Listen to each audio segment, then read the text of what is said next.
Hello friends, मैं सोनम जैन। आप सभी देख रहे हैं एच सोनम चैनल पर आप सभी का स्वागत है। दोस्तों, आज की कहानी है तुम्हारा ससुराल भी तुम्हारा घर है। कहानी शुरू करें उसके पहले कर दीजिए चैनल को सब्सक्राइब, क्योंकि जब भी मैं लेकर आऊँ नई नई कहानियाँ तो आप सभी को पता चल सके। और वीडियो को लाइक एंड शेयर करना बिल्कुल नहीं भूलिएगा। इससे मुझे मिलती है नई नई कहानियाँ लिखने के लिए प्रेरणा। और कमेंट्स भी ज़रूर किया कीजिएगा कि आप सभी को मेरी कहानियाँ कैसी लगती हैं। तो चलिए कहानी शुरू करते हैं। आज रात जब रमेश ऑफिस से आता तो मोना रमेश से कहती, आज माँ का फ़ोन आया था, उनका स्वास्थ्य ठीक नहीं है, वही मुझे घर पर बुला रही थी। कल संडे भी है और आप 2 दिन की और छुट्टी ले लीजिए, हम घर पर चलते हैं। वैसे भी बहुत दिनों से मैं मम्मी पापा से मिली नहीं हूँ, उनसे मिलना भी हो जाएगा। रमेश ने कहा, ठीक है, मैं कुछ दिनों की छुट्टी ले लूँगा। दूसरे दिन मोना की ट्रेन शाम 5 बजे की थी। तभी मोना रमेश से कहती, इतने दिनों बाद मैं अपने घर पर जा रही हूँ तो मेरी छोटी बहन क्या सोचेगी। दीदी तो मेरे लिए कुछ लेकर ही नहीं आई। क्यों ना हम आज शॉपिंग पर चलें और मेरी छोटी बहन के लिए कुछ नए कपड़े ले लेंगे, जिसे देखकर वह बहुत खुश हो जाएगी। रमेश ने कहा, ठीक है, चलते हैं। मोना जल्दी जल्दी घर के काम करती, जिससे वह शाम के 4 बजे से पहले शॉपिंग कर कर आ जाए। और जल्दी से घर के काम कर कर मोना रमेश के साथ शॉपिंग पर जाती। वह अपने भैया भाभी और अपनी छोटी बहन के लिए नए कपड़े देख रही थी। उसने अपनी छोटी बहन के लिए कई प्रकार के नए कपड़े देखे। मोना को एक सूट अपनी छोटी बहन के लिए बहुत पसंद आता। वह रमेश से पूछती, यह सूट कैसा लग रहा है? मैं अपनी छोटी बहन के लिए यह सूट ले लेती हूँ। रमेश ने कहा, हाँ, बहुत अच्छा लग रहा है, तुम्हारी बहन बहुत सुंदर लगेगी। मोना ने कहा, तो ठीक है, ले लेती हूँ। रमेश ने कहा, ले लो। मोना अपनी छोटी बहन के लिए और नए कपड़े देखती। वही कुल मिलाकर 4 नए सूट अपनी छोटी बहन के लिए ले लेती। फिर भी मोना का मन नहीं भरा और वह नए कपड़े देखती जा रही थी। मोना अपनी छोटी बहन प्रिया से बहुत प्यार करती थी और कहीं भी घूमने जाती तो उसके लिए कुछ ना कुछ तोहफे जरूर लेती। प्रिया भी अपनी दीदी के आने का इंतजार करती और उससे हमेशा कहती, दीदी आप मेरे लिए कुछ नया लाई हैं या नहीं। मोना और प्रिया में आपस में बहुत प्यार था, इसलिए मोना अपनी छोटी बहन के लिए कुछ नया जरूर लेती थी।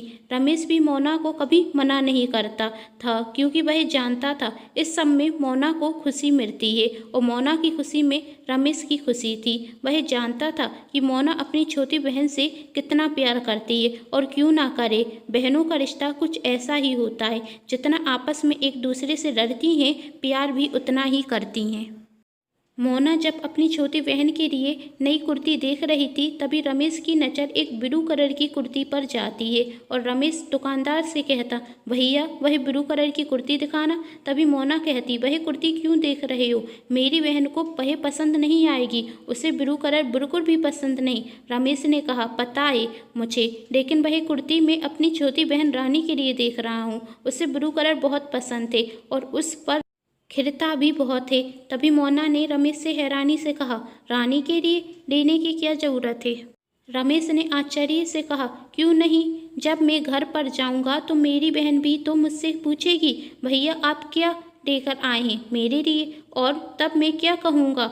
और सोचो, जब मैं उससे कहूँगा मैं तुम्हारे लिए कुछ भी लेकर नहीं आया तो उसे कितना बुरा लगेगा। वह भी तो इंतजार कर रही होगी कि उसका बड़ा भाई उसके लिए कोई तोहफा लेकर आएगा। मोना आप क्या कह रहे हैं?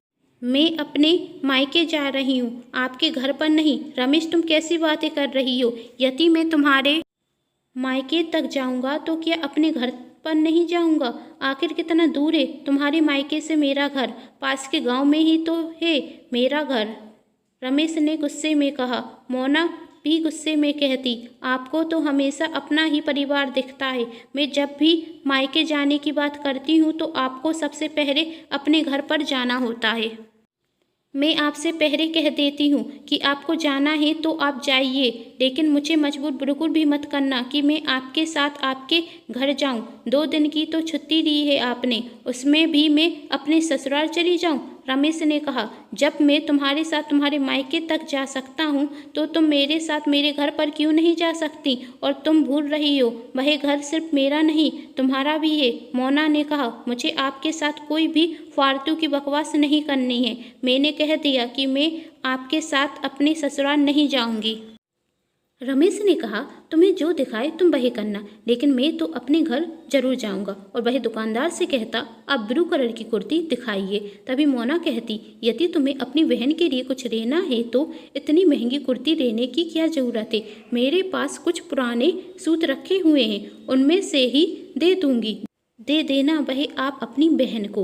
मोना की ऐसी बात सुनकर रमेश को मोना पर बहुत गुस्सा आता और वह दुकान पर ही सबके सामने मोना पर चिल्ला जाता और कहता, जब से तुम अपनी बहन के लिए शॉपिंग कर रही हो मैंने तुमसे कुछ भी नहीं कहा। तुम अभी तक अपनी बहन के लिए 4 सूट ले चुकी हो, फिर भी तुम्हारा मन नहीं भरा और तुम नए कपड़े देख रही हो, और मैं अपनी बहन के लिए सिर्फ एक नई कुर्ती ले रहा हूँ तो वह तुम्हें महंगी दिख रही है। जब तुम अपने भैया भाभी और अपनी छोटी बहन के लिए कपड़े ले रही थी तो तुम्हें नहीं लग रहा था कि यह सब फिजूल का खर्च है, और जब मैं अपनी बहन के लिए ले रहा हूँ तो तुम्हें फिजूल का खर्च दिख रहा है। कितनी घटिया सोच है तुम्हारी। आज तक मैंने तुम्हें कभी भी नहीं रोका कि तुम अपने मायके मत जाओ या अपने मायके वालों के लिए कोई खरीदारी नहीं करो, लेकिन तुमने आज तक कभी भी अपने मन से नहीं कहा कि हम ससुराल जा रहे हैं तो ससुराल वालों के लिए भी कुछ खरीद लेते हैं। और आज जब मैं अपने मन से अपनी बहन के लिए कुछ खरीद रहा हूँ तो तुम मुझे रोक रही हो। क्यों? क्या तुम सिर्फ अपनी बहन से प्यार करती हो?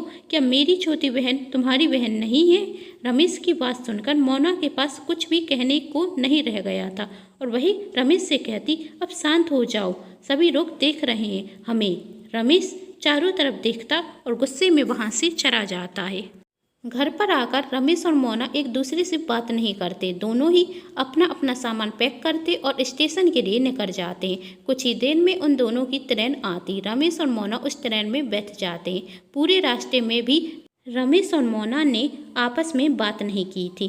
कुछ ही देर में मोना का गांव आ जाता। मोना जब अपने घर जाती तो उसे देखकर सब बहुत खुश होते। मोना रमेश साथ में तो जाते, लेकिन दोनों के बीच में बातें नहीं हो रही थी, और यह देखकर मोना की माँ समझ जाती, जरूर इन दोनों के बीच में किसी बात पर लड़ाई हुई है। और वह अपनी बेटी मोना से पूछती, बेटी सब ठीक तो है ना? मोना, हाँ माँ सब ठीक है। क्यों, आप क्यों पूछ रही हैं? मोना की माँ, मैं देख रही हूँ जब से तुम और रमेश घर पर आए हो तो आपस में बातें नहीं कर रहे हो। क्या तुम दोनों में किसी बात पर लड़ाई हुई है? मोना, कोई बात नहीं है माँ। मैं और रमेश आज जब शॉपिंग पर गए थे तब मैं छोटी के लिए कुछ नए सूट ले रही थी। तभी रमेश एक महंगी कुर्ती अपनी बहन के लिए देखता तो मैंने कहा, इसकी क्या ज़रूरत है, मेरे पास कुछ पुराने सूट रखे हैं, उनमें से दे देना। और मेरा सिर्फ इतना कहते ही यह मुझ पर भड़क गए। यह भी कोई गुस्सा होने की बात थी? मैंने क्या गलत कहा था? आखिर इतना महंगा सूट लेने की उन्हें क्या ज़रूरत थी? और फिजूल के खर्च ही तो हैं ये सब, और इतनी सी बात पर दुकान में सबके सामने मेरी बेइज्जती कर दी इन्होंने। इतना सब कुछ होने के बाद भी मोना को अपनी गलती का एहसास नहीं था और वह अपनी माँ से कहती है, मैंने जब इनसे कहा कि आपका स्वास्थ्य ठीक नहीं है तो हम आपको एक बार देखकर आ जाते हैं, तो इन्होंने कहा ठीक है। और फिर बाद में कहते हैं कि जब तुम्हारे मायके तक जा रहे हैं तो मैं अपने घर पर भी जाऊंगा। यह भी कोई बात हुई भरा? मुश्किल से इन्होंने 2 दिन की तो छुट्टी दी है और उसी 2 दिन में मैं अपने ससुराल भी चली जाऊं। जब मोना अपनी माँ को यह सब बातें बता रही थी तो बाहर खड़ी हुई उसकी भाभी यह सब बातें सुन लेती और उसे सुनकर बहुत बुरा लगता कि मोना अपनी छोटी बहन के लिए तो 4 सूट ले सकती है और रमेश की छोटी बहन के लिए एक नया सूट तक नहीं लिया। क्या रमेश की बहन मोना की छोटी बहन जैसी नहीं? और वही सोचती कि मुझे मोना को सबक जरूर सिखाना चाहिए। थोड़ी देर में जब मोना अपने भैया के कमरे में जाती तो वह देखती कि उसके भैया भाभी में बहसबाजी हो रही है। मोना के भैया कहते कि तुम मेरी बहन को एक पुराना सूट दोगी? तब मोना की भाभी कहती, आखिर नया सूट लेने की ज़रूरत ही क्या है? आखिर इतना फिजूल खर्च करने की ज़रूरत ही क्या है? जब भी आती है तो कुछ ना कुछ लेकर ही तो जाती है। देखो अगली बार आई थी तो आपने उन्हें सोने की अंगूठी दी थी।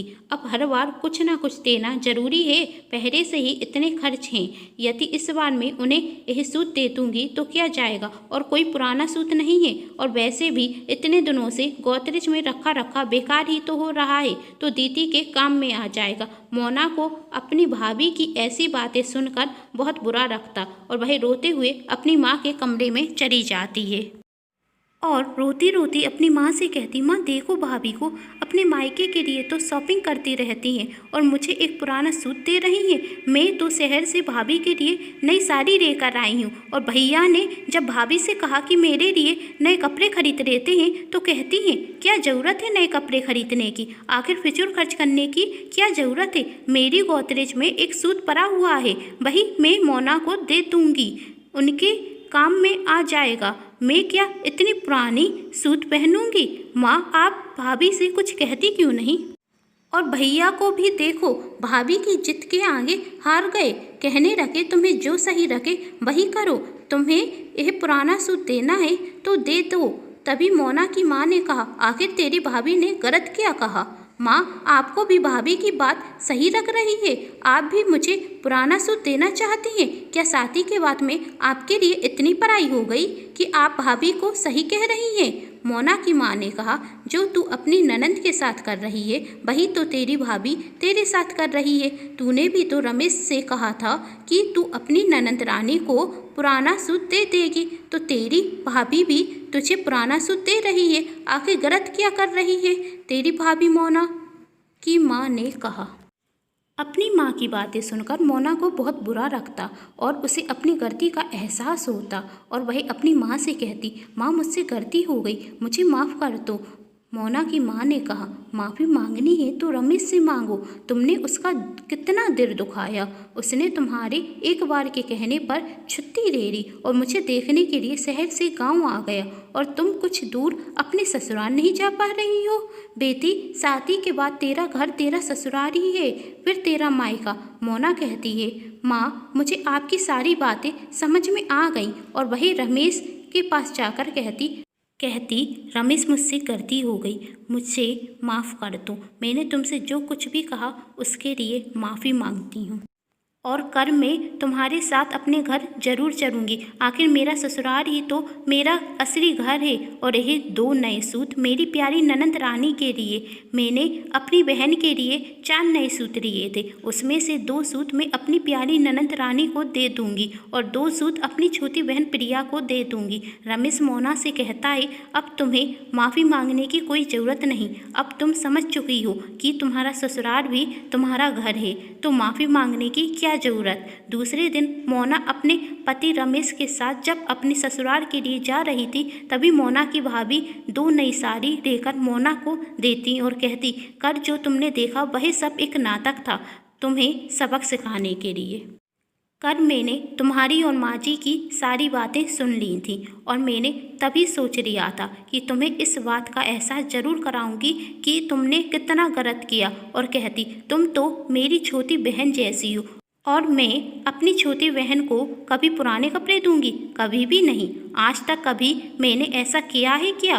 तुम तो मेरी प्यारी ननंद हो, बस तुम्हें इतना एहसास कराना चाहती थी, जब तुम्हारी भाभी तुम्हें पुराने या सस्ते कपड़े देंगी तो तुम्हें कैसा रखेगा, वैसा ही तो तुम्हारी ननंद को रखेगा। तुम भी तो चाहती हो कि तुम्हारी भाभी तुम्हारे लिए नए नए कपड़े खरीदे, तो तुम्हारी छोटी ननंद भी तो तुम्हारा इंतज़ार कर रही होगी कि उसकी भाभी उसके लिए नए कपड़े लेकर आएंगी। जैसी तुम्हारी छोटी बहन प्रिया, वैसी ही तो तुम्हारे लिए तुम्हारे पति की छोटी बहन रानी है, आखिर तुम्हारी बहन जैसी है। और कर मेरी बातों का बुरा लगा हो तो अपनी भाभी को माफ़ कर देना। यही सुनकर मोना ने कहा, नहीं भाभी आप माफ़ी मत मांगिए, आपने तो मुझे एहसास कराया है कि मैं क्या गलती कर रही थी। अब मुझे अच्छे से समझ में आ गया है, जैसे मेरे मायके का घर है वैसे ही मेरे ससुराल का घर है, और मुझे दोनों ही परिवारों के सदस्यों की भावनाओं का ख्याल रखना चाहिए, दोनों ही परिवार के प्रति मेरा प्रेम बराबर होना चाहिए। कुछ ही देर में मोना अपने पति रमेश के साथ खुशी खुशी अपने ससुराल जाती, और आज के बाद कभी भी मोना अपने मायके और ससुराल में भेदभाव नहीं रखती। उम्मीद करती हूँ दोस्तों आप सभी को ये कहानी बहुत पसंद आई होगी। यदि पसंद आई है तो चैनल को सब्सक्राइब कर दीजिएगा, वीडियो को लाइक एंड शेयर करना बिल्कुल नहीं भूलिएगा। Thanks for watching.